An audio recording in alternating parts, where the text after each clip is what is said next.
Hey, y'all, welcome back to week 2 of the second half picks for 2016 season. We're going to go ahead and start off with Chris with the Jets and the Ravens on that second 2:30 game. Yeah, so I think that the Jets, again, we talked about them a little bit last segment. They're a new squad. The Ravens are an interesting team. They always come in. This year, I think that their coaching staff has it to get a little bit more than they've had in the past. I think they have a potential for a greater growth than they've had in the years past. They're an interesting team because they've never been able to make it to elite status, but yet they've been able to beat elite teams, which is interesting. This year, I'm not quite sure they're quite ready to step into the next echelon since they lost week 1. But I think this week they'll have no problem taking care of the Jets, and they're going to win this one 26-6. Yeah, the Ravens, I don't understand. They got this giant over there, Big Rob. He's supposed to be the new version of Chisholm, and I don't think anybody on the Jets can stick Rob. So I think the Ravens are going to win this one 2019 in a close game, and it's going to come down to an extra point. They're just going to throw it up to Rob because there's not a single kid on the Jets team that can jump with Rob. I mean, Rob's not even going to have to jump. He's just going to stand there and catch the ball, and then that'll give the Jets the first loss of the season. Yeah, well, I mean, the Ravens, they puzzle my mind because in preseason they looked so good, and then this last week, in the rain, they decide not to pressure the quarterback and give him all day to throw. Was Timothy there? Yeah, he was. They Yeah, had him they had him playing corner. Yeah, so they had no rusher against the coach quarterback and let him dissect them. Wow. And I even went over there. I was like, hey guys, maybe you should rush the quarterback. And Dan was like, yo, bro, I got this. And he didn't. He didn't have it. They need to put Timothy back at rusher. Right, yeah, I think so. He's definitely one of the most dynamic rushers in the league. Absolutely. And then, I mean, I think Jeffrey is a good quarterback. And then I think the two brothers, Talib and Sharif, can really make some plays. But it's defensively they got to get it together. They're going to compete in this league. And they're showing me that they're regressing. And the way Ant, even though they lost last week, I thought Ant had a learning experience at quarterback for the Jets. Damian, he played solid on defense, and Nolan. And then I think David LeBron was also pretty good on defense. Offensively is where they got to get together. They got to use Yasir a little bit more, I believe, in their game plan. And I think they can pull this win off. And I got the Jets winning 19-18, and they getting their first win of the season. Wow! Surprisingly, Chris and Leo agree. All right, so we're going to go to that. We're going to go to the 4:00 game where we have the first one is the Colts versus the Cardinals. All right, I think this is going to be a dynamic game. First of all, this is going to be the mic'd game. We're going to have the Colts mic'd up this week in the second edition of Timoteo Mic'd Up. And the Colts, they're the team. Could they be the ones that step into the Elite Four and at the top four of the team? I think this is. But maybe it could be the Cards. I mean, I think this game is going to be a really telltale of both of these guys and what they made of. The Colts, in the past, they seem to be able to have streaks where they go and are great, and they look great.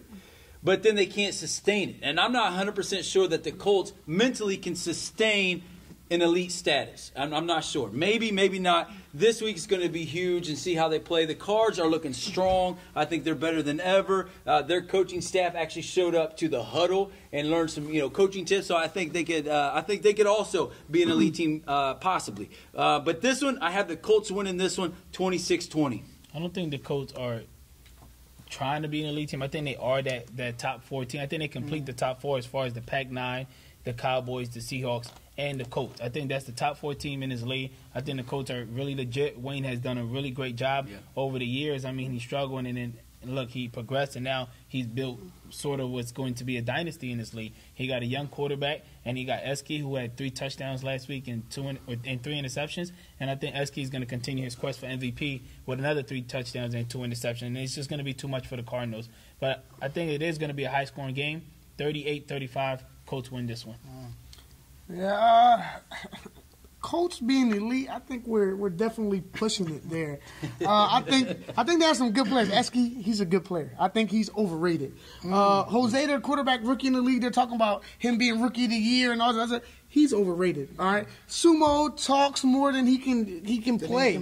Yeah, you know what I mean. So I'm not impressed by that. All they yell from their coaches is red 121 or red blue 42. They call the same play over and over again. They just played against a team that did not rush them, and they got lucky and they won. I don't think they're that talented of a team to be anywhere in consideration in the top 4. And I think history's proved it time and again. that they're always finished towards the bottom of the pack. Cardinals, on the other hand, are up. Yeah, they made the playoffs last year. They're like the eighth seed. Yeah, they might make it this year. They might make the playoffs this year. I don't know. Yeah, we beat them. We beat them last year. I mean, but well, we won. Esky did good, but he's a good player. But he didn't do nothing great. Great players win that game. You know what I mean? Shane won. So Demo from the Cardinals, man, he's playing pretty good at quarterback. He's surprising the way he played, and he kind of led that team in the second half. He had 4 touchdowns. Then you had, Raheem here. He had 4 catches and 2 touchdowns as well. So I think, with Jamar and these guys over there in the Cardinals, and I think definitely their coaching staff has their spirits lifted. Cornell has had them playing at a higher level. If they can control the stupid, dumb penalties by, with these illegal hits and stuff, I think they can really make a statement in this league. And I think this is the week they make the statement, let them know that the Cardinals are back from 2012, and they win this game 34-6, and it's going to prove that the Colts are a fraud in this league. Wow. The Cardinals always have good quarterbacks for some reason. This has always been whether they can actually gel as a team, and then now that Cornell has a huge coaching staff and a lot more dudes, and like you said, they actually come into the coaches huddle. That might be a big part of why they can be successful. You don't think these players are overrated from the Colts? No, I don't think so. I think you're overrated. Gwen's got a good. Their quarterback is really good too. Okay, Jose is mediocre at best. I mean, come on. Listen, let's not anoint this kid, man. Come on. Well, again, we got Chris and Leo going with the I'm Colts, just saying, man, you got and Buddy going with the Cards. So we're going to go to that last 4 o'clock game. It's going to be a tough game against the Lions versus the Raiders. Yeah, this was the other surprise from week 1, the Lions. I can't believe I'm saying this, but I think the Lions are going to beat the Raiders. I never thought in a million years I would say that the Lions would beat a Raiders team in Timoteo. The Raiders are in a full rebuild mode. But not the Lions. The Lions, I don't know what they've been doing, but they have the Lions' heart. And these guys are taking things to the next level. And I think they're going to win this game. I mean, they lost a hard-fought game, but the attitudes when they lost this time was different. They were more of a team, more unified, and I think they bring that unification into this game, upset the Raiders 25-18. I don't think it's an upset. I just think the Lions are going to win 24-12 against the Raiders, and it's because the Raiders are still trying to figure out who they are this year. They're having question marks at quarterback. They're having question marks on who's going to play what on defense, and they still haven't gelled as a team. So I know Rob always finds a way to get the Raiders, in playoff form, and he might do it towards the end. But as of right now, I think the Lions are going to take advantage of this dysfunctional Raiders team, and they're going to pull this one out. Yeah, I mean, the Lions look good. They almost pulled off the win this last week against the Cardinals. They kind of blew it at the end. Too hard. Yeah, I guess. Maybe some of them hits. I mean, Gio was balling, though. He's the one that took most of them hits, and he was balling. He had 6 catches, and I believe he had an interception because he hit me up on Instagram to make sure that it got put on the website. But yeah, I mean, these guys, they got pieces. They got Mach at center. He had 2 touchdowns. They got Carlos. He's definitely a dynamic wide receiver.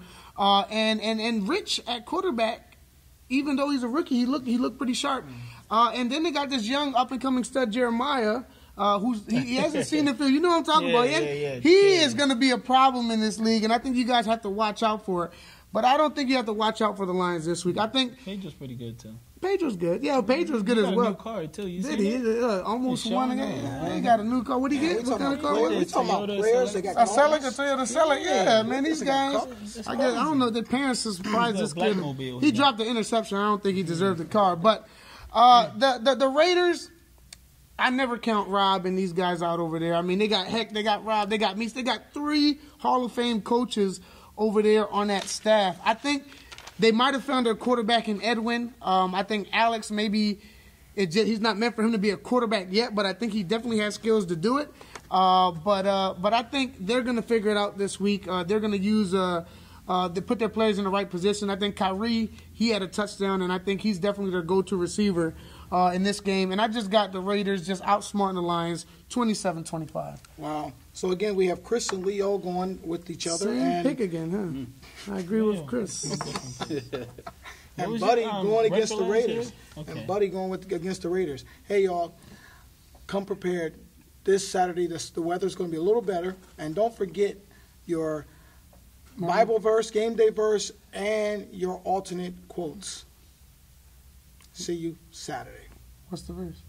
It's the worst. I wasn't going to say it. What's the verse? It's- Say The it. verse. The alternate quote is awfully long. That's why I'm not going to say it. The alternate quote is awfully, Yeah, get the awfully verse. long. Verse. I don't know why you did that to them. What do you want to say? No, that joint is definitely long. That's like a paragraph. Look at this thing right here. Look at the regular verse, and then look at the alternate verse here. You guys with the alternate verse, you guys better get studying. Everybody It's gonna a be good one, though. Christian. It is a good one. It's 2 paragraphs? Yeah. Wow. All of a Chris was sudden, not next joking year- when He wasn't did that. playing, boy. He was like, "You're going to be a Christian in this league." No, he didn't say that. All right. All right. We love Thank you, everybody. guys. All We right, love wrap you. it up. Wrap All it right, up. peace. Those lips, crusty.